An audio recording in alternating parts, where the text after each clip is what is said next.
Pegue US$ 1 trilhão,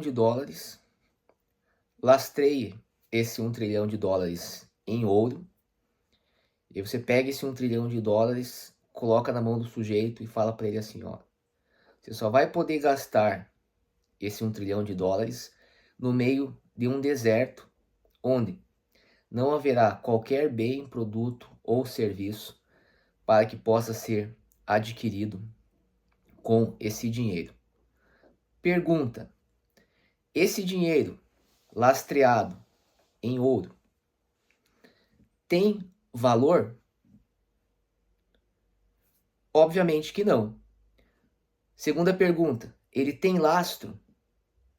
Sim, foi dito que você pegou um trilhão e você lastreou esse trilhão em ouro. Para cada dólar emitido, você tem uma correspondente quantidade de ouro. O que eu chamo a atenção para você aqui?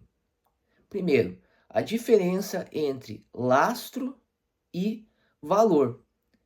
Quando as pessoas falam que o Bitcoin não tem valor ou não tem lastro, geralmente elas confundem as duas coisas. Nós vamos entender muito bem qual a diferença. Primeiro, o lastro nós já sabemos o que é. Já tivemos experiência quando uma determinada quantidade de dólar basicamente representava uma quantidade de ouro depositada.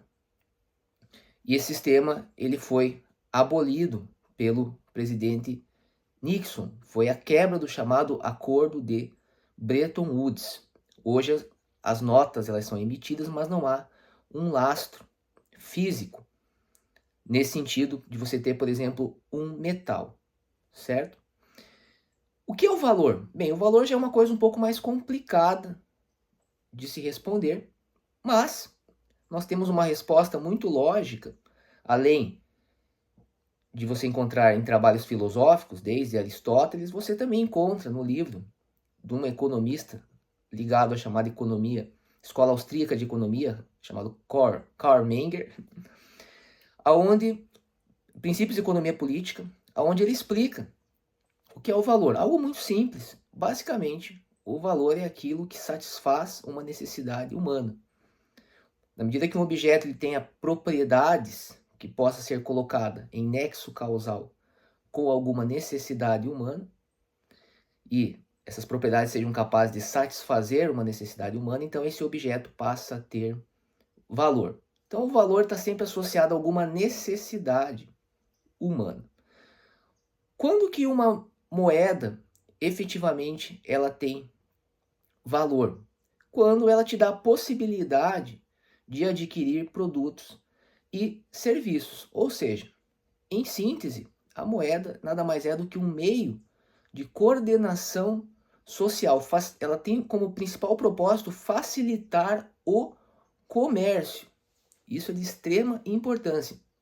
Todos esses detalhes eu expliquei em um livro que hoje foi adquirido pela Biblioteca do Congresso dos Estados Unidos, e eu estou publicando a minha monografia de conclusão de curso, vou deixar o link aqui, onde eu explico em detalhes todo o processo da evolução da moeda, desde lá da época do escambo. Basicamente você tinha algo que todos já sabem, né, a troca de mercadorias, isso gerava problemas. E a moeda ela foi criada para resolver esse problema, e assim até mesmo nos dias de hoje. Vocês vão ver no livro que eu cito, por exemplo, um economista chamado Sir Dennis Robertson, que ele fala que a moeda nada mais é do que um certificado que nos dá direito, né, não no sentido jurídico, à aquisição de bens que podem sequer existir. E isso causa muitas vezes frustração. Então, qual que é a ideia do lastro? Né? De você vincular a emissão de uma determinada quantidade a um depósito de ouro, por exemplo. Isso está explicado em detalhes no livro A Riqueza das Nações, do Adam Smith. Basicamente, a ideia é fazer com que os bancos não emitam mais moeda do que a economia, né, seja capaz de absorver. Por quê? Porque na época, por exemplo, do Adam Smith, nós tínhamos o ouro como se ele fosse uma espécie de moeda mundial. Então, se Na medida que eu não tivesse as notas e eu não conseguisse adquirir mercadorias numa determinada nação, o que eu iria fazer? Eu iria correr para o banco, trocar para ouro, de modo a usar esse ouro para poder adquirir mercadorias em outros países, certo? Então, a ideia do Adam Smith era que você poderia utilizar o sistema que hoje nós chamamos de reservas fracionárias, não era totalmente 100% sem lastro, como é nos dias de hoje, você tinha um lastro parcial em ouro, e o Adam Smith ele chama a atenção dos banqueiros, né, para que eles não emitissem mais notas do que a economia fosse capaz de absorver do comércio, porque do contrário as pessoas iriam ao banco trocar aquelas notas por ouro e não teria ouro. Chegaria um ponto que não teria mais ouro e aí a economia iria quebrar. Não mudou muito. A lógica ainda continua. Por que os Estados Unidos abandonaram o acordo de Bretton Woods? Porque eles não tinham mais ouro suficiente, certo? Então tudo está lá no livro do Adam Smith, e para entender de economia você precisa ler primeiro os clássicos. Bem, compreendido todo, né, esse background, então nós já chegamos a um ponto interessante, que a moeda ela é uma forma de tecnologia. Tecnologia não é apenas aquilo que está ligado a códigos, a programas de computador. Não, tecnologia está ligado àquilo que é capaz, um meio para resolver um problema. Então a moeda ela foi criada para isso.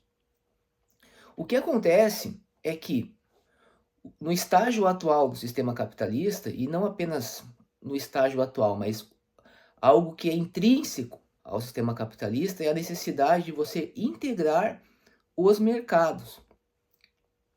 Ou seja, na medida que eu seja capaz de produzir um produto e seja capaz de vender esse produto para qualquer pessoa em qualquer parte do mundo. Esse é o objetivo, criar um comércio único, certo? Isso está nos princípios da Carta das Nações Unidas, está nos princípios da própria criação do Fórum Econômico Mundial, que é criar um comércio de caráter global, onde tudo possa ser negociado, independente de fronteiras, certo?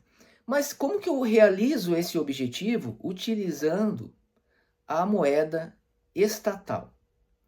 Bem, hoje para você fazer uma transação internacional, você precisa utilizar sistemas como o SWIFT, uma cooperativa de bancos.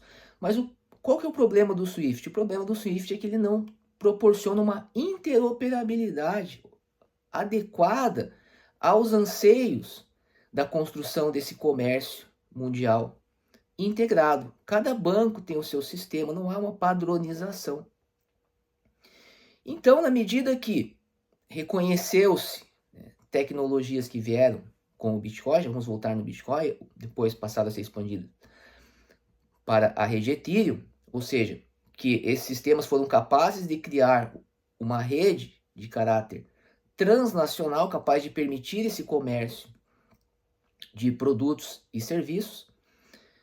Bancos centrais, como o Banco Central do Brasil, decidiu criar uma versão da moeda fiat capaz de ser transacionada nesse novo tipo de plataforma global, certo? Se vocês forem ver algumas manifestações do Fábio Araújo, ele vai dizer que o que inspirou o projeto da Drex, que é a tokenização da moeda escritural e moeda eletrônica, basicamente, foi justamente essa interoperabilidade que acontece no âmbito, por exemplo, das finanças descentralizadas. Por quê? Porque essa interoperabilidade é aquilo que é desejado pelo atual estágio do capitalismo.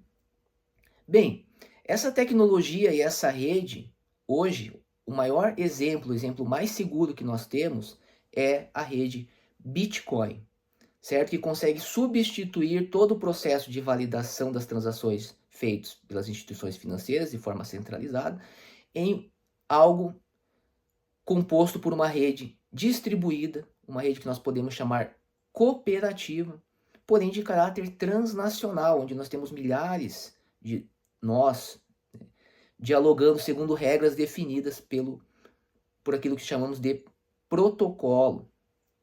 Tudo fundamentado em princípios matemáticos, principalmente derivados da chamada teoria dos jogos. A construção desse tipo de rede cooperativa É algo que sempre foi almejado, mas havia o chamado problema dos generais bizantinos e o Bitcoin conseguiu resolver isso. Então hoje nós temos no Bitcoin o modelo e a aspiração do novo capitalismo. Por isso que o Bitcoin vale mais hoje do que as demais criptomoedas. Então, no que está o valor do Bitcoin? No que se concentra o valor do Bitcoin? O valor do Bitcoin se concentra em seu significado como sistema de pagamento. Bitcoin é um sistema de pagamento. A blockchain é apenas um elemento de vários que são responsáveis aí por fazer com que o Bitcoin funcione. E a Ethereum, ela tem toda a base inspirada no Bitcoin. Então é daí que vem o valor do Bitcoin, ou aquilo que alguns poderiam chamar de lastro, no fato de expressar a tecnologia mais avançada do dinheiro nos dias atuais, certo? Então, independente do poder que os estados eles possam ter, o interesse do sistema capitalista, que coordena o interesse das nações, é construir essa rede global, e é por isso que nós temos já bancos centrais, como o Banco Central do Brasil, se movimentando para integrar a moeda fiat nessa rede. Certo? Então, eu acho que consegui aí responder muitas coisas, mas tem um detalhe de extrema importância ainda, que passa despercebido por grande parte das pessoas. O principal problema que nós temos hoje no mundo, problema monetário, é o chamado privilégio exorbitante. O privilégio exorbitante, ele consiste no fato de eu ter um Estado nacional sendo responsável pela emissão de uma moeda que deve reger o quê? O comércio internacional. Isso traz benefícios ou privilégios exorbitantes para o emissor dessa moeda, que hoje é os Estados Unidos que emite o dólar. Este é um problema que nenhuma as nações querem resolver já há muito tempo. Elas não querem ficar mais dependentes do dólar. Esse problema ele não se resolve em você substituir o dólar por uma outra moeda emitida por outro estado, porque daí esse estado passa a ter o privilégio exorbitante. Como que você resolve esse problema? Apenas por meio de uma criação de uma moeda que não seja emitida por nenhum estado específico. Uma ideia para isso foi esboçada pelo Keynes no acordo de Bretton Woods. Era a proposta da Inglaterra para a reformulação do sistema monetário internacional após a Segunda Guerra Mundial. Porém, a proposta que venceu foi a dos Estados Unidos, que era lastrear o dólar no ouro e as demais moedas lastreadas no dólar, que veio a ser abandonado pelo Nixon, certo? Na década de 70. Bem, o Bitcoin ele tem essas propriedades de não ser emitido por nenhum estado. Então ele tem as propriedades fundamentais para ser uma moeda de reserva. No similar, porém com fundamentos completamente diferentes do Bancor, idealizado pelo John Maynard Keynes. São fundamentos completamente diferentes, mas eu trago a ideia do Keynes apenas para dizer que essa ideia de você ter uma moeda que não seja emitida por nenhum estado não é algo que surgiu agora. É uma ideia muito antiga e o Bitcoin ele preenche os requisitos. Então não é estranho que o Bitcoin tenha o valor que tem, que os países estejam investindo em Bitcoin, ainda que nós estejamos em um processo inicial, certo? Então eu espero que tenha sido respondido que a diferença entre lastro e valor e por que o Bitcoin ele tem valor hoje muito maior do que muitas moedas estatais, porque a moeda em si não passa de uma tecnologia. E o Bitcoin é uma tecnologia superior à das moedas fiduciárias. Grande abraço.